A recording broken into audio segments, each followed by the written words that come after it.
Now then, a literal bit of breaking news. I'm not driving, don't worry, the wife is.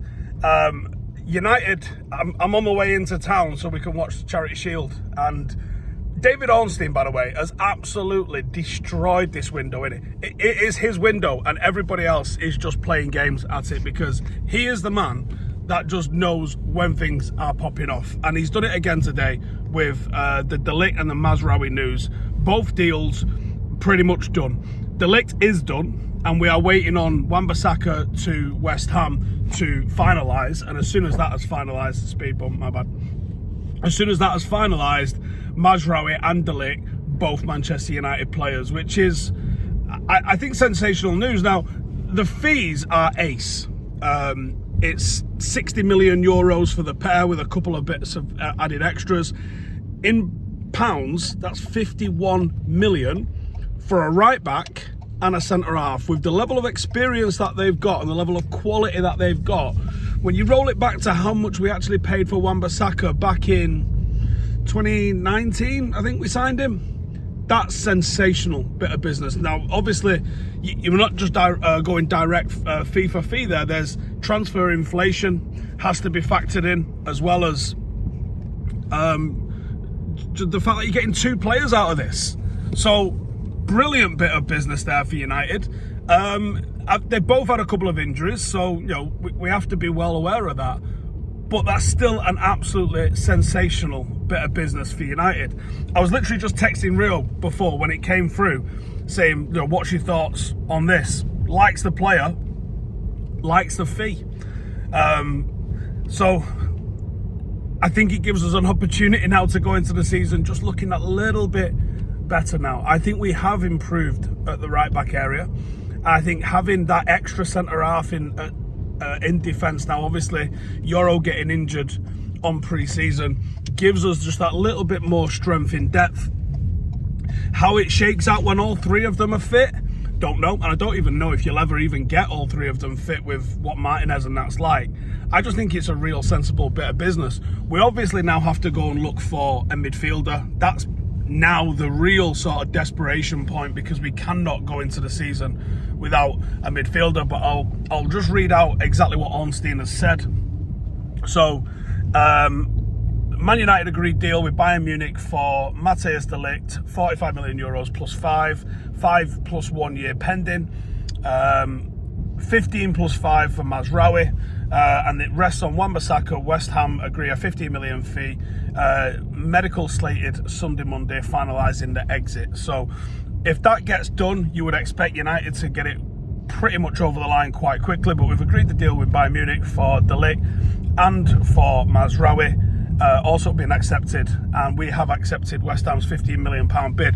Now, there was a hold-up earlier in the week in terms of Wan-Bissaka going, and the talk that we heard about Wan-Bissaka going and why he perhaps wasn't so keen on going or so easy to get gone is because he wanted parity with Paqueta, supposedly 150 grand a week, wanted to walk into West Ham as their highest paid player. Now, that might have been the initial negotiating position that he was setting out. Like, if I go in and I ask for their biggest fee, I'm not going to get like shortchanged on the wages. It could have been a case of that. It could have been a case of that's what he wanted. There was some rumours that United had to pay £5 or £6 million to get him gone, to sort of bump up whatever his wage would be at West Ham to get him off the books. Obviously, he would have gone for free next year and therefore could potentially be looking at a higher salary if he did do that. So, on one hand, I don't really want United paying money for players to go. On the other hand, it's a player that doesn't really suit the system that is now off the books by and large, I think. And we've signed two players that absolutely fit the system.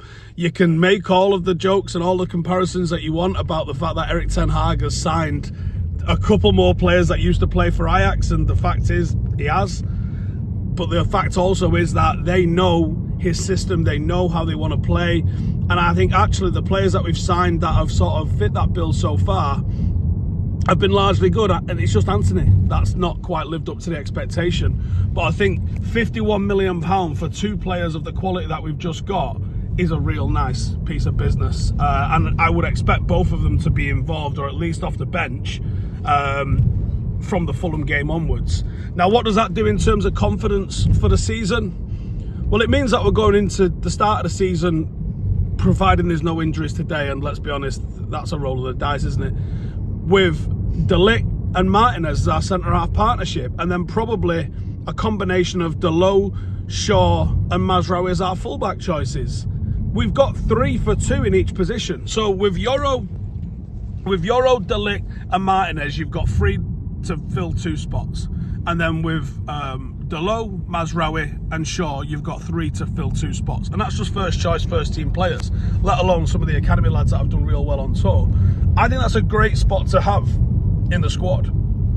The place that we don't have 3 options for 2 places is central mid, certainly not starters at least, is central midfield.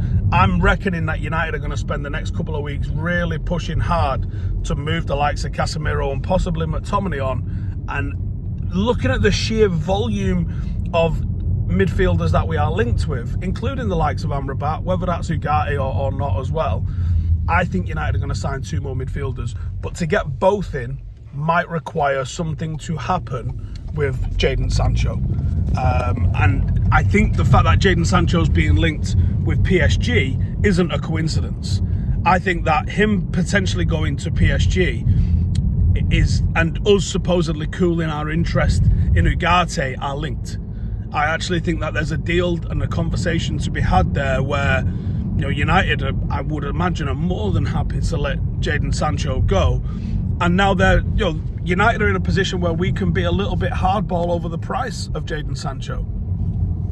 So let's be a little bit hardball over the price. PSG have come in and said, yeah, basically they want whatever they paid for Ugarte last season, this season. Well, he's used. His contract is not the same. You know, what you paid for him last season, he's had a year on that contract. You can't ask for the same price.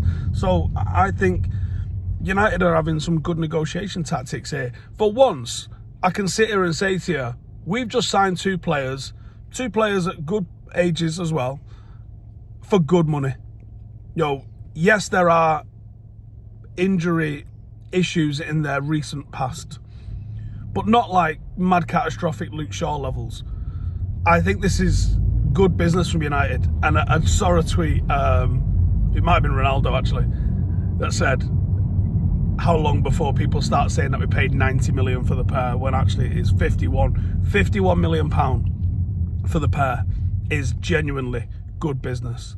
Now, you've still got the same old doubt that you always have. Do you get a player out of Bayern Munich? It's a rarity, isn't it?